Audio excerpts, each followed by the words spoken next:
¿Qué tal? ¿Cómo andan? ¿Cómo les va? Vamos a hacer nuestros análisis de siempre. Este análisis me parece que voy a tocar un par de temas, un tema internacional que lo quiero mencionar después sobre el final y un tema social, que es un brief muy cortito al final, pero hay un punto que me parece que creo que es fundamental y que es algo que se está percibiendo y que me parece que es un llamado de atención para nuestros políticos oficialistas, o sea, los políticos que nos gobiernan, los partidos aliados y los partidos que tienen como objetivo sacar adelante el país y terminar de una vez por todas con el kirchnerismo. Hay un fenómeno que se está dando y que realmente es preocupante, es todas las internas que se están dando dentro de los partidos.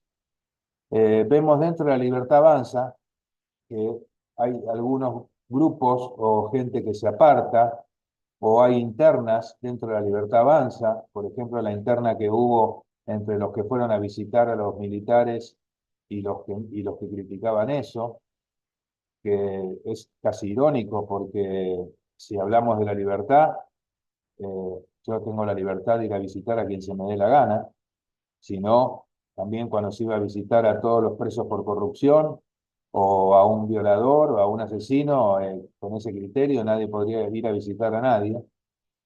Y encima estamos hablando en muchos casos de gente que no tiene ni siquiera condena, ¿no? En el caso de los militares. Pero bueno, no es la temática de hoy. La temática de hoy es que es preocupante que uno está viendo que, por ejemplo, vemos que tenemos la libertad avanza, como que hay algunos bloques que están medios ahí que van para un lado o para el otro. Se están dando situaciones en votaciones de las leyes que obviamente se respeta la libertad, pero que no está totalmente del todo consistente. Lo mismo pasa con el PRO. El PRO hay algunos que están totalmente afiliados y acercados, digamos, a lo que sería la libertad avanza, otros no, otros como que se mantienen un poquito alejados. Hay como una movida dentro del PRO de decir, somos o no somos los aliados o los amigos de la libertad avanza, somos o no somos los que los apoyamos o no los apoyamos, somos o no somos los que vamos a apoyar a quien venga con una idea que nos seduzca. Independientemente de eso, de que si puede ser bueno o malo o no democrático, o la esencia de la democracia, creo que hay un tema que es un tema de estrategia política, ¿no? Acá hay un tema que me parece que realmente es grave en este punto, y es que es como cuando se hablaba me acuerdo de las internas a veces que se daban en los clubes de fútbol, parece esto como que se está dando una interna en un club de fútbol, ¿no? Los cabarets, como decían en algunos casos, en el sentido de que se tienen que poner de acuerdo y tienen que lograr que los partidos se unifiquen. Ya se perdió la provincia de Buenos Aires en su momento porque no se unió en su momento la Libertad Avanza con el PRO, o con Cambiemos en ese momento, y eso permitió, cuando se podría haber ganado por paliza, permitió que ganara Kicillof. Eh, ¿Vamos a cometer los mismos errores? ¿Se van a cometer los mismos errores? ¿O hay que necesariamente dejarse de embromar y ponerse en serio a unificar las listas pensando en las elecciones del año que viene? El año que viene se van a elegir 24 senadores y 127 diputados. Es clave, es clave para el gobierno obtener la mayoría de estos votos y ganar las elecciones en forma categórica.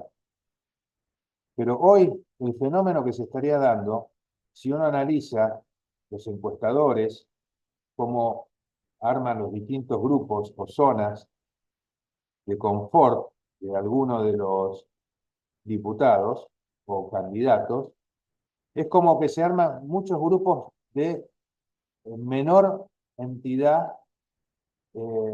política en cuanto a su porcentaje de votos.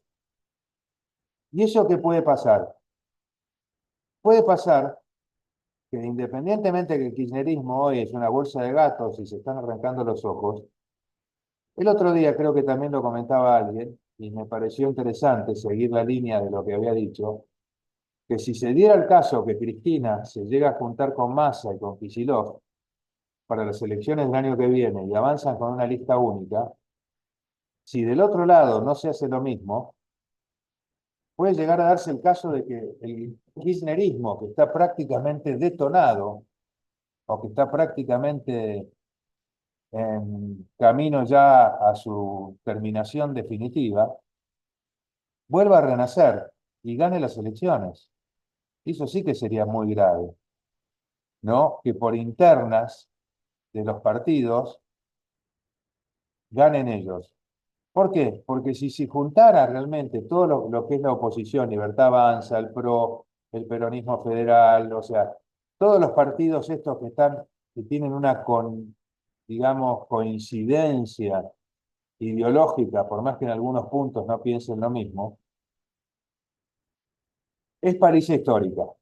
Es París histórica, yo creo que se ganan las elecciones por cerca del 60%, 50 y pico por ciento contra un 30 con suerte del otro lado, pensando en los votos en blanco, ¿no? O sea, creo que realmente puede ser una paliza histórica y realmente sí, ya poner la lápida en el kirchnerismo. Ahora, si eso no se hace, me parece que puede ser gravísimo el hecho de que estemos entregando nuevamente el control de los votos del Congreso y del Senado además, sobre todo del Senado y además de diputados, al kirchnerismo. Entonces, acá donde yo les pido, señores, tengan un poco de altruismo, tengan un poco de patriotismo, tengan un poco de dejar de lado sus miserias personales y únanse como estuvieron unidos en su momento para ganar las elecciones. Únanse, formen nuevamente el bloque, el grupo, y además fórmenlo con gente que valga la pena. Se ve a veces algunos que están manejando y se ponen candidatos que no están capacitados ni para levantar la mano en una votación en el Congreso algunos. Y se los pone simplemente porque son como el cuento ese del Siguana, ¿no? O sea, se los pone a lo mejor porque simplemente son los que van a estar a decir que sí a todo lo que diga el que los puso. E independientemente de lo que pueda ser una lealtad política o no, la idea también es empezar a poner gente en el Congreso que realmente valga la pena. Empezar a ver en el Congreso debates como los que hemos visto, y no hace tanto tiempo, me acuerdo en la época, incluso creo ya de Alfonsín, los debates que había en el Congreso, incluso en parte de Menem, los debates que había algunos personajes nefastos, pero la gran mayoría había gente muy capacitada, muy preparada, y que realmente los debates que se daban de los temas eran realmente valiosos, y se debatía para buscar soluciones.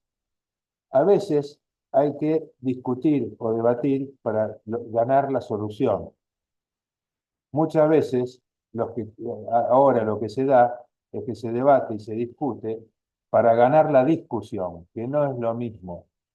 No es lo mismo ganar la discusión con un tema por ejemplo, eh, decir, bueno, lo que quieren poner lo impongo y no me importa cómo, a lograr la solución para el problema que se tiene que tratar. Para eso se tiene que tener gente que sea capacitada, gente que sea pensante, gente que pueda dar fundamentos de su postura sólidos y que también tenga la apertura mental de que si ve que del otro lado, porque hay una estrategia política, un plan o digamos, una línea sobre la cual avanzar para solucionar un problema, tener la altura y la apertura mental de decir, ok, yo no estoy tan de acuerdo con que esa sea la línea o el camino, pero sí estoy de acuerdo con que se logre esa solución. Entonces voy a apoyar esa solución. Y no que me ponga a decir que no, nada más que porque no es la línea o el camino que yo quiero que se siga. Y esos son los personajes que se empiezan a poner cuando se arman las listas. Entonces, en vez de salir a buscar gente que sean esta suerte levantadores de mano, empiecen a buscar gente, primer consejo, capacitada y preparada, punto uno. Y punto dos, y fundamentalmente, que se unan y que armen un bloque, como se hizo en su momento para ganar las elecciones, para arrasar el año que viene. Que además, si Dios quiere, tendremos la boleta única, con lo cual eso también elimina mucho la posibilidad del fraude. O sea que si tenemos la boleta única papel y logramos ese bloque y logramos que haya gente que valga la pena, creo que puede llegar a ser la forma de reforzar el lanzamiento de la nueva Argentina. Esperemos que esto así sea. Yendo a algo internacional, no puedo dejar de comentar lo que pasó con Lula, su pelea con Elon Musk, en la cual provoca que se prohíba en Brasil a lo que era Twitter, o X ahora.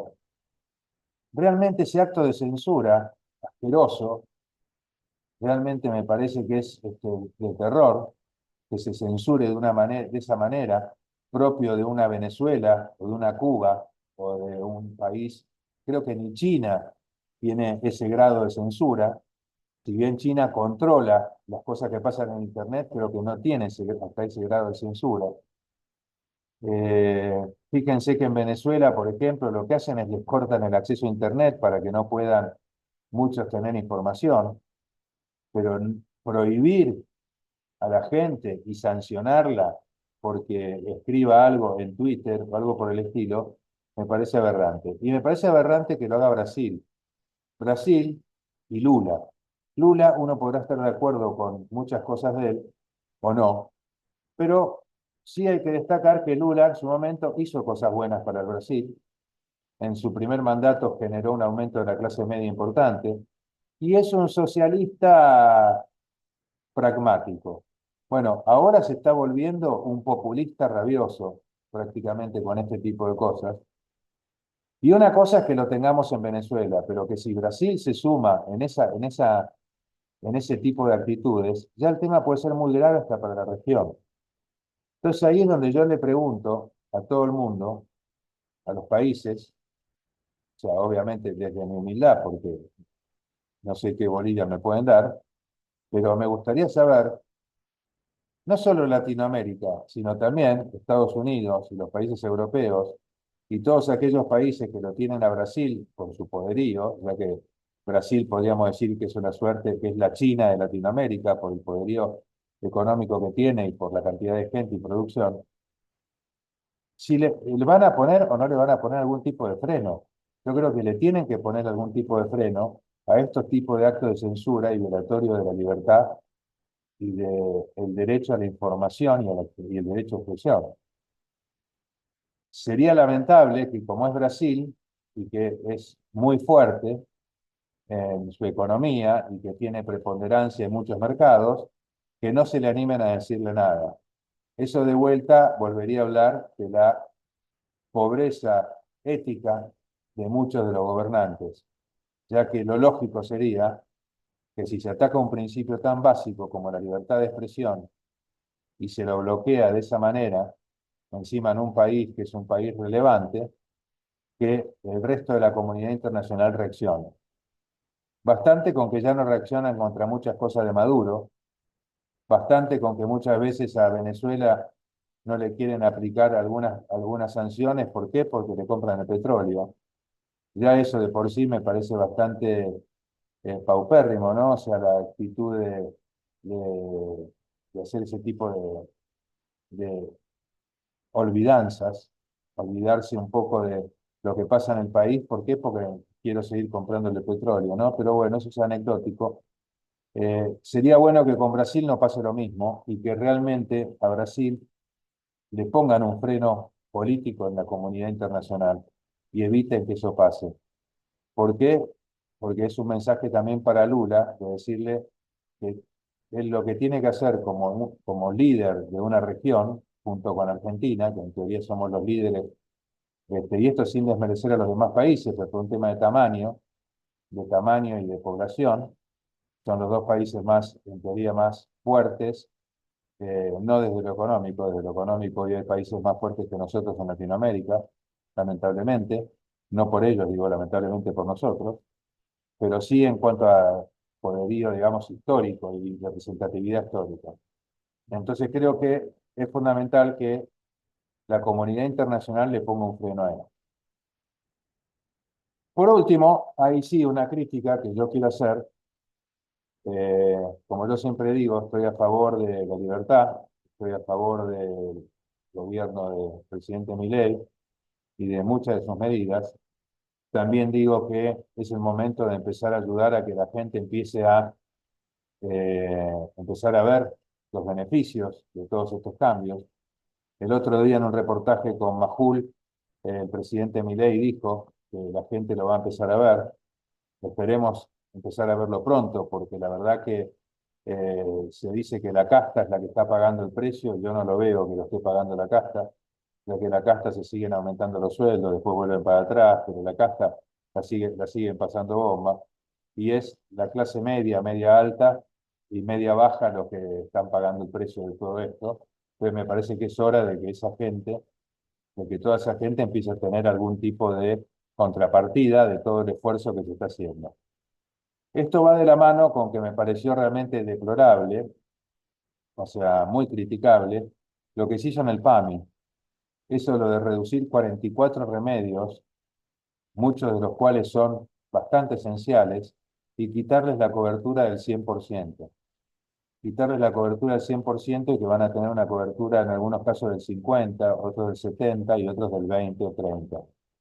Me parece que habría que analizar ese listado, porque en ese listado hay desde una aspirineta, que realmente no es demasiado costosa, pero para un jubilado todo es caro, todo es costoso, hasta remedios que tienen que ver, por ejemplo, con el control de la presión.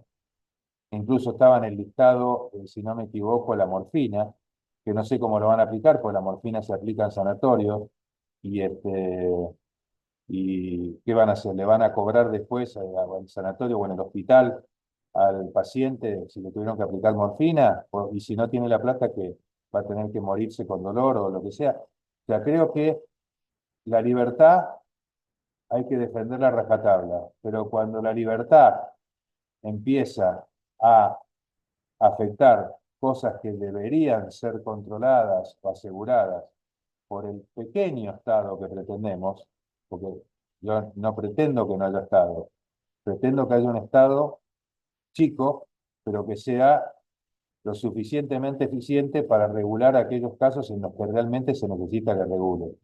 Y este tipo de cosas, ¿no? Como por ejemplo la parte de remedios, jubilaciones y todo lo demás, como el tema de las prepagas, son cosas que el gobierno sí o sí tiene que involucrarse y frenarlo. Fíjense que en su momento con las prepagas salió a actuar, logró un poquito, pero ya después quedó casi en la nada, porque hicieron una rebaja y después volvieron a aumentar. O sea, al final del día, las prepagas siguen ganando y el afiliado sigue perdiendo, porque encima ahora la mayoría de las veces tiene que, cuando va a un lugar con una prepaga, encima le cobran los famosos copagos, que ni siquiera están autorizados por las prepagas, pero lo cobran los sanatorios para atenderlos o los médicos.